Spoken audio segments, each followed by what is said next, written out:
Hi everybody. I've been working a lot with black and white and I decided I would do a bit of a monochromatic piece today with yellows, black and white.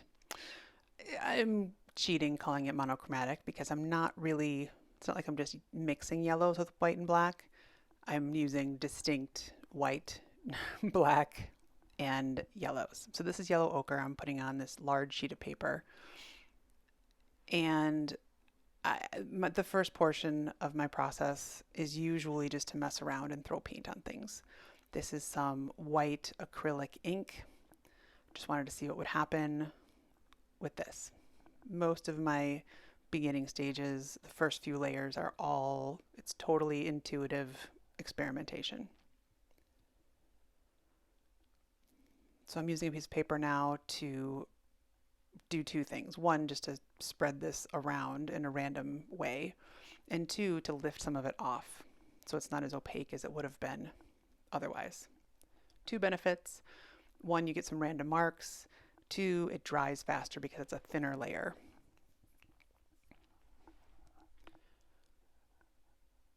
And it just goes to show you that when I started doing this, the level of experimentation is definitely high because I did not like this at all. But who cares? It's just paint, it's just the beginning layers. Decided I would be crafty and make some hard edges using this tape as a boundary. Hard edge just means it's a straight edge rather than a, foggy fade into a color or a torn paper edge.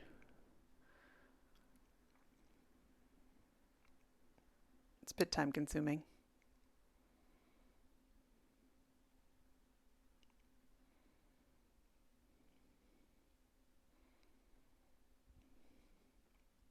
So in this project, I chose to keep the paint limited just to some of these boxes.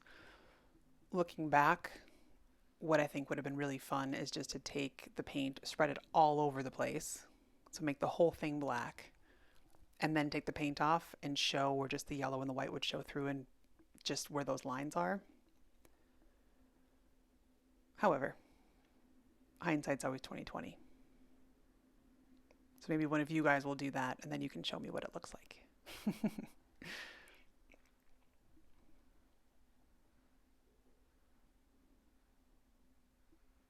It was a lot of tape for not a whole lot of action once I decided what I wanted to do.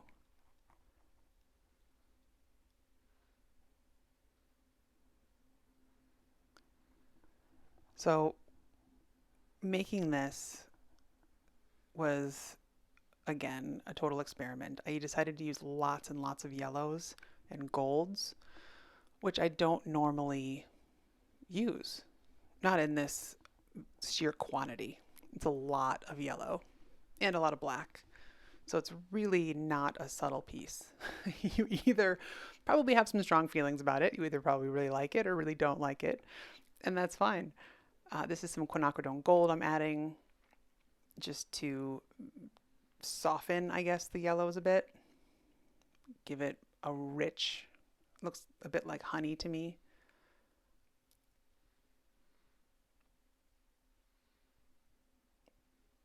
And I'm making sure to dry between each layer just to make sure the colors don't mix. I want them to layer, not to blend together. This is hard to see. I'm adding some metallic gold, which will just give a little bit of shine in the light here and there. It doesn't show up as well.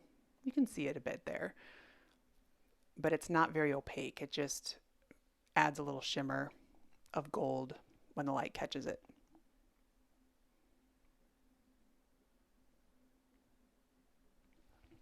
The first few layers of paintings are always my favorite because you just get to go nuts. And then uh, I like to kind of play a game with myself and to see how nuts I can be, and then how do I get out of it? How do I end up with something that I like? Or at least end up with something successful that someone else might really like, for that matter. This is some bone black. I use bone black a lot when I want more of a transparent black that will layer well and add up with layers. See how you can see where the lines cross, the black gets darker. That's just because there's more than one layer.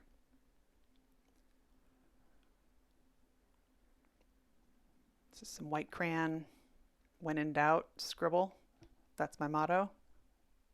One of my mottos. Lately I've done a lot of work in my sketchbooks and on small works, and I wanted to go big again. So this is a large piece of paper that I believe is 18 by 24. So spoiler alert, I'm going to be cutting it shortly into smaller pieces, so I'll get 4 9 by 12s. The benefit to me of cutting things up is when it's a large piece of paper, I'm not thinking about each individual quadrant's composition. So that helps me end up with some random marks and random positions and placements of things that I wouldn't ordinarily do that are nice surprises once I cut things down. You can see I'm trying to connect those white orb shapes with some of the scribbles that I made. You don't have to do this. It's really fun for me to do it, so that's why I do it. There's no requirements for where and how to put your collage paper on.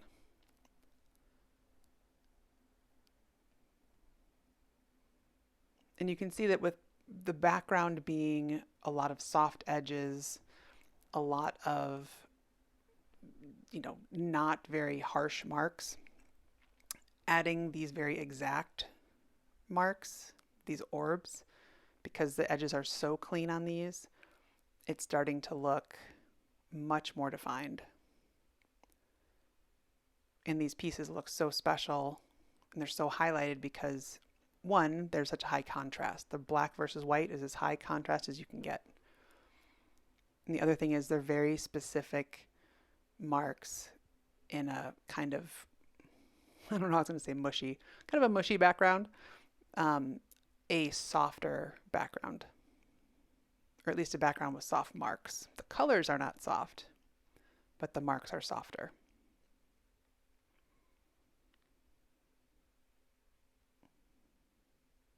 Some tissue paper. Because I have so much black, I decided I would cut these squares out instead of just lay the whole piece of tissue paper on it. Total personal preference.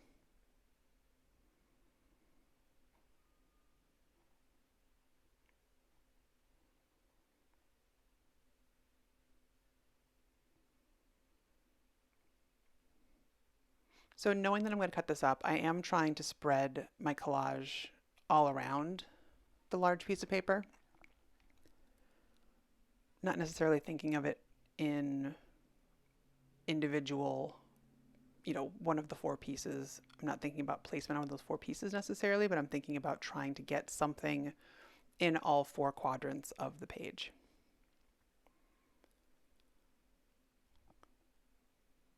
I try not to think about it, but my brain won't let me let that go. So maybe you'll have better luck if you just try to randomly go with everything. And some pages, when you cut it up, do have marks and some don't. That would be interesting to know. And if you can figure out how to do it without thinking it, let me know. I would love to find out.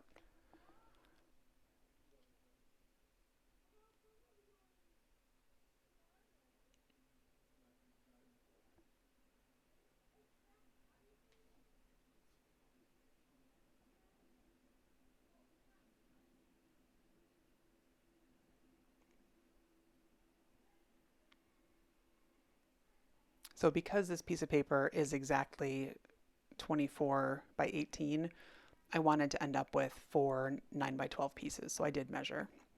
Sometimes I'll just cut it, see what happens. All right, so these are the 4 pieces I ended up with. They're pretty dark right now. Wanted to change that up a bit. I'm going to add some white paint,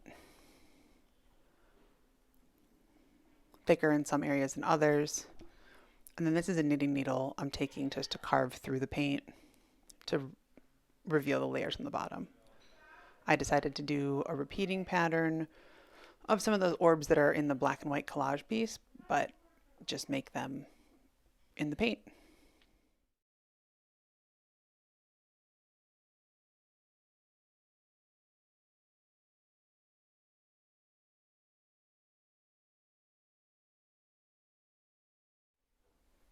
No huge agenda here. Just looking through to see where I want to put some white.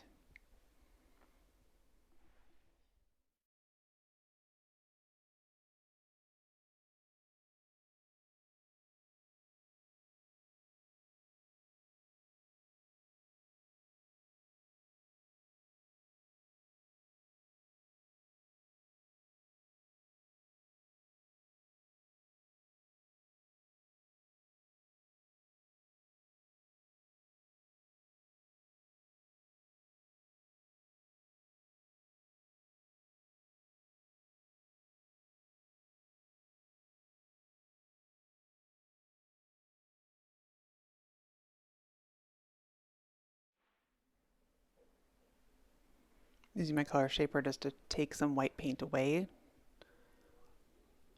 just to see what's underneath, make some new shapes.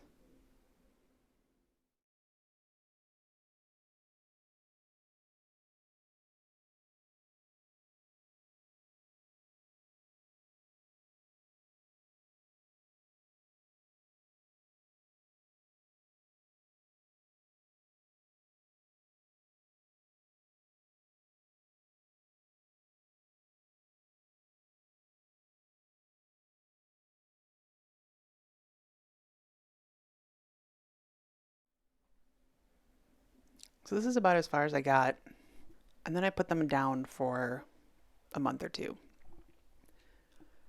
For no particular reason, I just kind of forgot about them. They ended up in a pile and I forgot.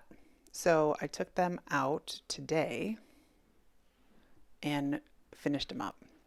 Started with adding some black. When I started, I honestly had no idea what I was going to do. So it was a surprise to me. There's a children's book called Beautiful Oops. I think I've talked about it before on here. I didn't intend to have the black drip, but once it dripped, I figured I'd just fully commit to it and make a whole bunch more drips. And even though I wiped it off, there's still a layer of black there that does still add more character. Taking out my trusty paintbrush on a stick. And I'm using I'm using high flow carbon black for this. Holding the paper on its edge just to make some drips.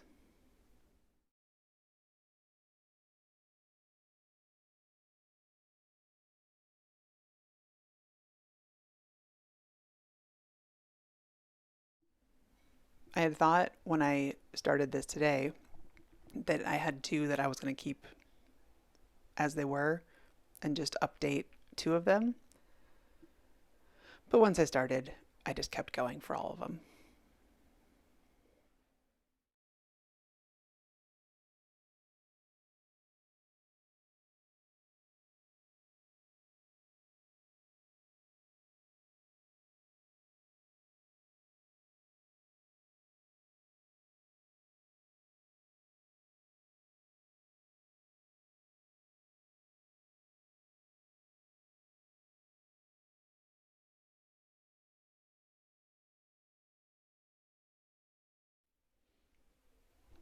They started out much more geographic than they ended up.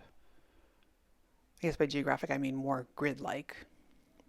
I think the lines I added today, even though I did add some pretty, bold drips, black on white, that are high contrast, that do get lots of attention, I also added some really curved lines versus just the overall grid pattern that had been there so prevalently before. So I will show you at the end. I'll take nice pictures of all of these and add them to the end. And I hope you guys have enjoyed watching this. Let me know in the comments what colors you'd like to see next. I'll probably do more black and white, but this was kind of my yellow and gold tribute. What colors should I work with next? Thanks so much for watching, everybody. Have a great day.